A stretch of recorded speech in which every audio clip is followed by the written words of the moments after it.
When it comes to your marketing, you need to stand out within your industry because home services, until they've worked with your company, you can get lost in the shuffle real easy.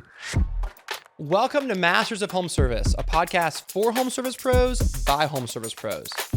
As we begin to think about leveling up in the new year, it feels like the perfect time to reflect on some of the most valuable marketing advice shared by our incredible podcast guests. In this special episode, we've carefully handpicked some of our favorite and most popular tips from previous episodes that you can start applying right away. These strategies are proven to make a real impact on your business. I hope that you find them as useful as I have.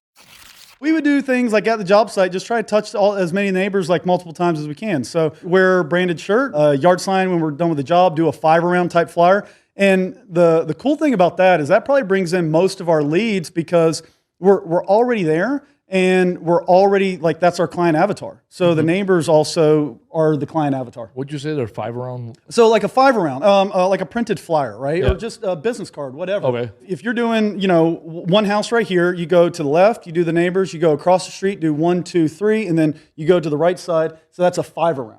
Huh. Right? So I've we never do heard that before. Yeah, and if we need more work, we'll do a 10-around. Or if we're in a really good area that we're trying to do density, I might say, hey, look, this is a clip flyer area. Toss them out the window and have them land on the ground beside every mailbox. I would say I think that's one of the most effective ways to get leads. It's also one of the hardest emotionally. People don't like knocking on doors. People don't like, it's a hard one, right? But it's the most effective. And that, I mean, you did that for years, right? Yeah, I mean, I'll be honest, like you were rattling off things that cost money to get leads. Yep. Right? And I think that a lot of people that I help train in business and stuff like that, they're just starting out. Maybe they don't have a $10,000 a month budget or whatever. So I look at it as, getting leads or advertising, it costs you time or it costs you money. Yep. So in the beginning, when you got more time, you should have some of these like clip flyers, or you should have some things that are very low cost, but are high input on time, putting out yard signs, things like that. And then as your business is growing, you can start doing some of the Google AdWords or whatever, but this is your money one, this is your time one. And as you're getting busier, you switch it. So you're spending more money and less time, but the lead flow still comes in. So, for us, we're at the point that, like you said, organic Google. Yep. Right. So for me, that means like a Google review. Yep. A Google review is like a Google ad from now till the end of time. Yep. Right? So I will spend tons of money like with follow-up programs and just reaching out to clients, stuff like that after we've done a job, and it's like, please leave us a Google review. Like, it means a lot to us. Yeah, we integrated Nice Job with Jobber whenever 2 years ago, whenever it became available. And it's beautiful because all our customer data is there and it does the follow-up for us. We saw our reviews increase significantly. And to your point, it's a dollar investment, right? So we put this bolt-on service, into what we already do with Jobber. However, we're not doing the actual physical follow-up like we used to. Right. And also, for us, it's all about environmental responsibility. And we were sending out tons of mailers and thank you cards and things like that. And I didn't like it because I'm like, okay, this could have been an email, like that adage. However, how do we get a high-touch, high-quality email? And by utilizing Nice Job, it does that. So you talked about customer referrals. That's a huge piece that a lot of times we're not capitalizing on because we're not retouching those same customers, right? They've already used you. I've realized in my time that people that use you and like you, they love to refer you to other people because they want other people to experience that same thing. One thing when you're talking about all these different ways, so realtors is a huge piece for us. Doing junk removal, when you sell your house, that's when you need to clear it out. And so we attend a lot of networking events with realtors, and I was at an event a couple weeks ago, maybe a couple months ago now, and they put up 40 different ways as a realtor you can get leads. And they ran a study where they had people doing either the top 10 different ways or top 3 ways to get leads. Of the 40, right? 40 boiled down to 10, boiled down to 3. And what they realized was with the group that did 3 or the group that did 10, 83% of the leads came from 3 sources. Yep. So I tell people it's a rule of 5. You get your leads from 5 different places. You have your existing clients, you have your referrals by your existings, and then you have 3 others. And I don't know what those 3 are, and neither do you, right? You don't know what those 3 are. So what you need to do is go out and try different theories, right? Yard signs historically have never done it for us, and yet I know some people that have paid their mortgage off of yard signs. Interesting, definitely. There's a cool one in my area. It's Count Juncula. I mean, it's a vampire on a little yard sign. It looks like it is Count Juncula. I don't now look, there's like, I even took a picture of it a couple months back. There was like 3 other junk removal companies signs like beside them. I don't remember what they are. But it was Count Juncula. Like, I remember that one. That one's awesome. Look at your shirt versus my shirt, right? Yeah. My shirt, little logo in the back, kind of the standard home contractor, right? Yeah. You got like a jersey with a generic guy with a thumb up. Like, you have to stand out. That's the thing about marketing and advertising. Right? Advertising is dollars applied to marketing. That's the way my brain works, right? And when it comes to your marketing, you need to stand out within your industry. Because home services, until they've worked with your company, you can get lost in the shuffle real easy. Marketing, I will say this, it's all about imagination and being creative. And so one thing that we've done is we go into these Facebook groups, these local community groups, and you value add. You don't go in there and you don't spam it. Hey, I'm starting a new business. Here's a link to my website. Like that, nobody's going to interact with that. But if you add to the community and you work with like the purpose of it, so Nextdoor, if you're on there and you talk about the lost dog and you post photos and hey, I got this extra thing. I run a power washing company. One of my clients had an extra ladder, or we're retiring some of our old equipment. If you know anybody like young kids in the neighborhood trying to start up their own business or whatever, I'm happy to donate it. If you make a post like that on Nextdoor, you're going to get 1,000 leads. You hop on Nextdoor and be like, hey, I own DIV cleaning service and we can clean your house. You'll get 0. Right. So all these different platforms, it's about working with how that platform wants you to operate. I went in and I actually started a couple Facebook groups. I started one for my cleaning company. It's like Wake County Home Improvement or something like that. But what we did is I networked with junk removal company, an electrician, a painter, or whatever. I networked with 3 or 4 or 5 other business owners that we all committed to. When somebody makes a post in that group asking for, hey, is somebody know a good painter? We would all go in there and we'd all recommend the painter. Like the 5 of us would immediately do that. And because we're friends on Facebook, we would all get notified when somebody interacts in that group. So then we'd jump in and we'd interact on that post. And so somebody would see like 5 or 6 people recommending the same person. When they ask for gutter cleaner, that's a great idea. They recommend me. Yeah. Now, here's the next level of that one that you can go even deeper. You can own the Facebook group.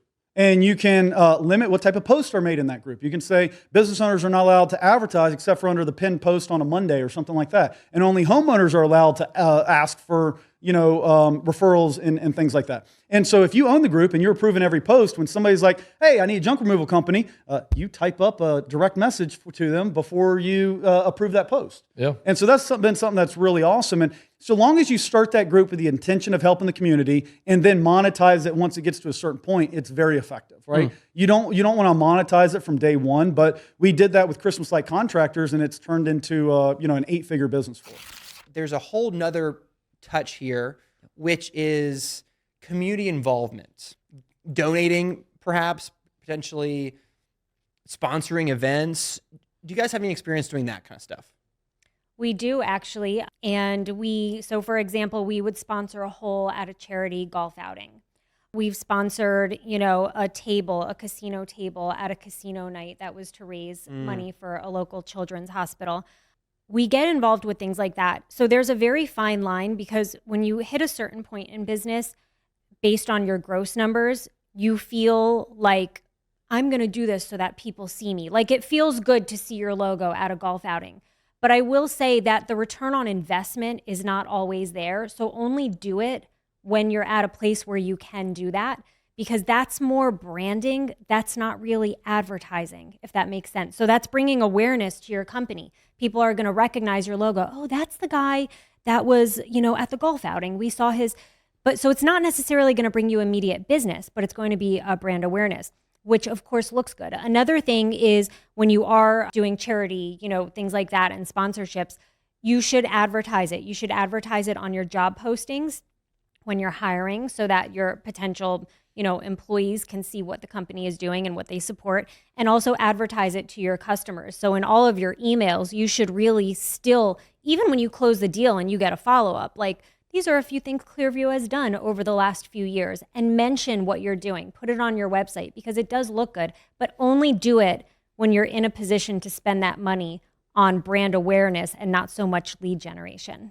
Yeah, I completely agree. The branding side of things and the transaction side of things, hopefully you have a marketing budget of some sort. Usually it's 3 to 10% of your revenue. And then from there you can say, okay, I'm going to devote this much to my branding side, this much to my transaction side, that type of stuff. I completely agree with that. What we've seen from actually like doing events and that kind of stuff, there is some search engine optimization, SEO advantage when you get these backlinks.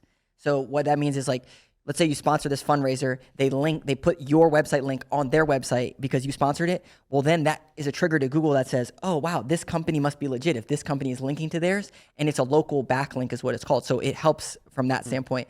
One big thing I would say, if you're a local service business and you want to crush it, there are local groups. One that we're involved in and we highly recommend is called BNI, Business Networking International. The reason that these are so important is because in these networking groups, it's only one of each vertical. Only one lawn care, only one electrical contractor, only one plumbing. And the beauty of that is that you can saturate that network that they all pass referrals to each other. And so we have companies that they'll put their finance person in this group, someone else in this group. So they're basically saturating the entire group with all these networking marketing people. That's a smart idea. I like that. And it's a really good way because a lot of the big companies, they don't have the bandwidth to put people in these pots. So it's a lot of the smaller companies, but there's a lot of business passing these things. One, Christine, I totally agree about the golf. We actually sponsor one in our city, and we do the hole-in-one sponsors. Like we pay for the insurance for the hole-in-one, which I find to be a little more unique than just another hole. So we did a hole the first time. And I was like, well, that was completely useless. I want to have, but you're right. There is almost no return. Like we don't get a bunch of clients from it. It's just brand awareness. And if you can be present and be there for a couple hours, that's even better. But don't expect to get a huge ROI. It's just community building. There's an awesome way to leverage this though from a sales and marketing perspective. So you could ask that place that you're doing the fundraiser at for an email list of attendees. And then you could reach out to them and just say like, hey, we sponsored this thing. Thank you so much for joining this event. A little bit more about us, X, Y, and Z, and add them into your email list of some sort. That works really good.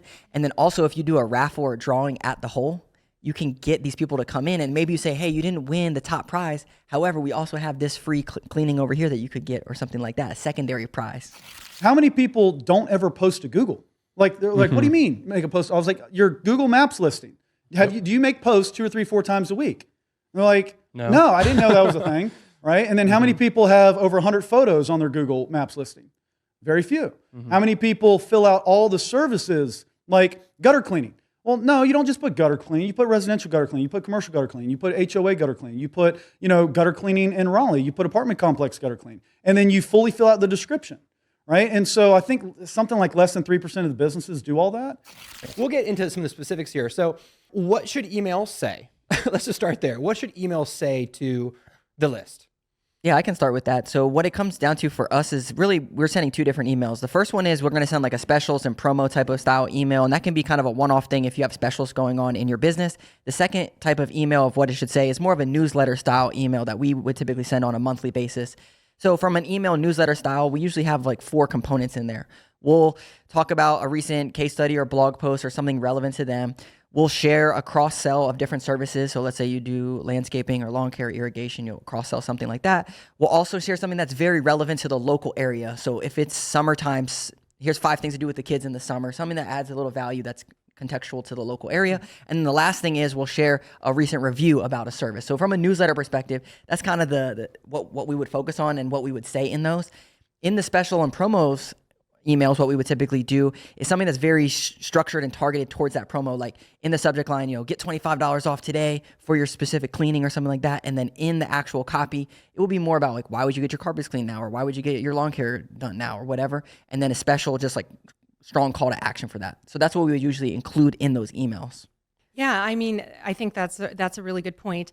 With Glisten Academy, I would say that the majority of my emails are going to be tips. They're going to be how to use email marketing, for example. So I want to use as much of my own training and give people really valuable information on how to market, their own cleaning business or home service business. When it comes to, email marketing for the cleaning company, I don't do a whole lot, now with commercial, but when it comes to residential, I use email marketing for lead follow-up, for explaining, of course, why we're better than everyone else in terms of overcoming objections. So one of my most popular emails was about, are you nervous to have, to hire a cleaning company? So what are those objections? What are you worried about?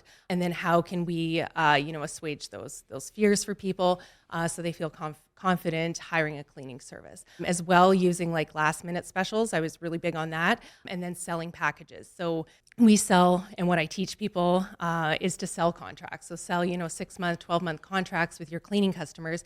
And we would only release, a limited amount of those. So because, we don't have all the staff in the world and we're fully booked all the time. So when we have a package available, I would definitely use email marketing to say, hey, everyone, we've got one of these up for grabs. Goes out to your list, and then people are just like scrambling to order, and we'd get tons of sales. So the first time I emailed my list, I only had 600 people on it. It was my first sort of promotional email, and I'd hurt my back, so I couldn't really do much, and all I had was my computer and my stiff back. And I thought, you know what, I'm just going to send out a promo. It was a Sunday morning, and we sold 25,000 in prepaid residential cleaning, like without one email. So just amazing. And so when you find something that works, just stick to it, keep doing it. Yeah. $25,000 email. That's fantastic. It was good. Yeah. One thing that just made me think of with this lawn care company that we work with, they will do promos like that, but they'll do it in their shoulder season, like January, February, and they'll say, hey, if you prepay for the entire year, then you get 10% off for the entire year, but you just pay for the entire year up front, kind of like what you're saying. It's so important for cash flow, right? Exactly. Businesses like us, that's what we need. Yeah. One thing I'm working on is determining the 52 most problems that our clients face with our services, like insecurities they have, fears they have, questions they have, and making 52 posts or videos or whatever the case may be, and just releasing those one at a time each week for a year. And you could just put that on repeat with automation. But then, so someone comes to your company, they might not say yes right away, but then you're nurturing them every week with those emails, and you're addressing, oh, I was thinking about that. Oh, that was if your mind. Are they reading my mind? And then eventually you turn them in because you answered all their questions automatically. Yeah, there's a great book on this called They Ask You Answer by Marcus Sheridan. I would highly recommend it. And basically it's taking those questions that your customers are asking and then creating content around that. And you hit the nail on the head about adding value. Like, yeah, it's great to create an email newsletter, but you want to put yourself in the shoes of your audience of like, what are they going to be doing right now? Do they have kids? Do they have and then adding the value in there with the fears and objections. Absolutely. And when you can, when you can send them something that's sort of like up for grabs, then they become addicted to your emails too, because it's like, oh, I have to open this. What is this company offering? I think that's a great idea. Yeah, and I mean, that's really what you want is people to actually pay attention and open those emails and be excited to get them.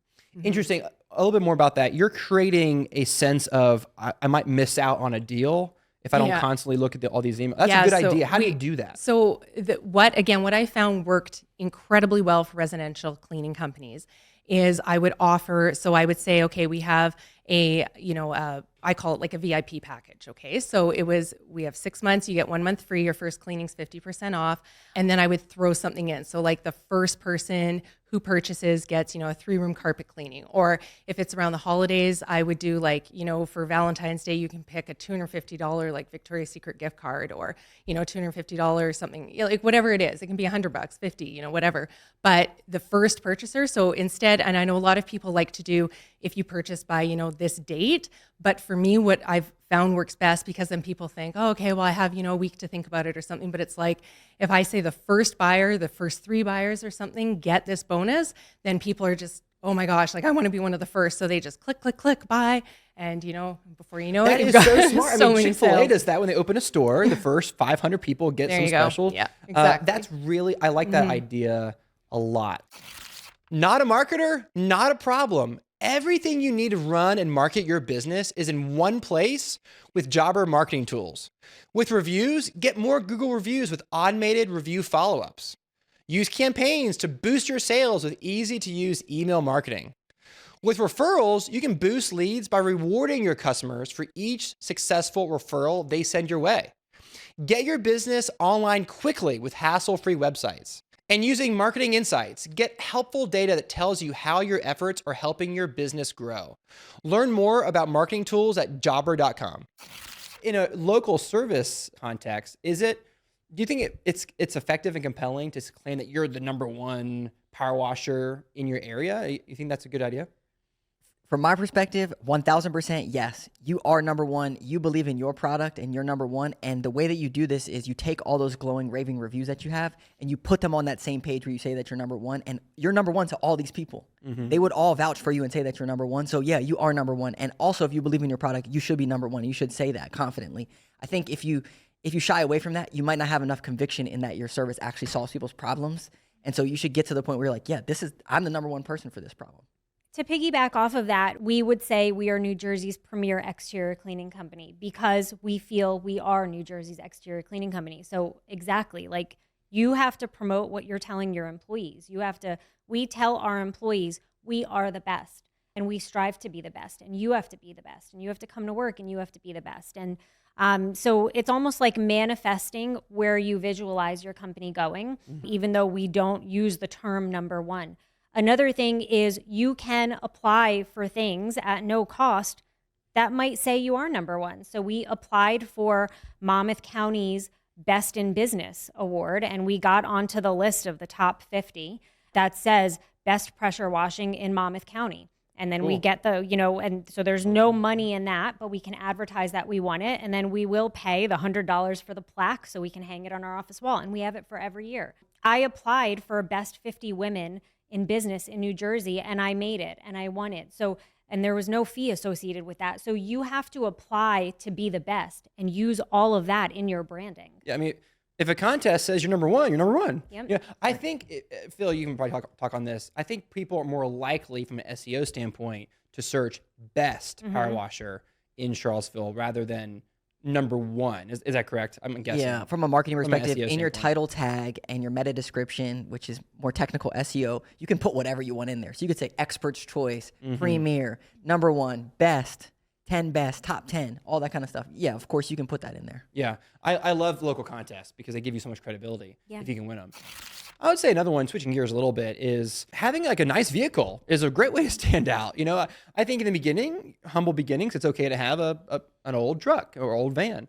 But as soon as you can, I think it makes a difference. I think if you want to stand out, beat the competition, if you have a nice, I'll say new vehicle within the last 3 years, you're going to have a newer vehicle than 95% of your competitors in most cases. Now, some of our listeners are in really hot markets and they have to do that just to keep up. But most people, if they have even a wrapped vehicle, then they're beating almost everyone. That's right. The big companies, you know, the PE-backed, private equity-backed companies, they're all using this company called Kick Charge Creative. And that company builds vehicle wraps that are amazing and really help you stand out in the marketplace. And I completely agree with you. The old white trucks, it looks creepy when people show up. They don't know, you know, is this the right company? They're asking all these questions, having branded logo, all that stuff. It ties in. And they're rolling billboards. So, like, come on. Yeah. You don't have to have nice vehicles, in my opinion, if you're doing commercial work for the most part. But if you're if you're trying to dominate the residential market in your city, you need to have nice vehicles with nice wraps as soon as you can afford it. And you need to have nice uniforms. What do you guys think about uniforms? Yep. We think uniforms are very, very important. Everyone that we bring on board is an employee that we are comfortable sending into the home. We're an exterior cleaning company, but we do interior chandeliers and windows. We hire everyone on our team we trust going into somebody's home. Everyone is very professional, presentable, great communication. That's another thing that we feel sets us apart. That's not something that all exterior cleaning companies can handle or can say that they have. Another thing are yard signs and just things that kind of complete our branding. So our trucks look a certain way, but our employees and their uniforms match the truck. Our yard signs match the truck. Our emails match our vehicle. Like, we have completely branded ourselves to promote ourselves.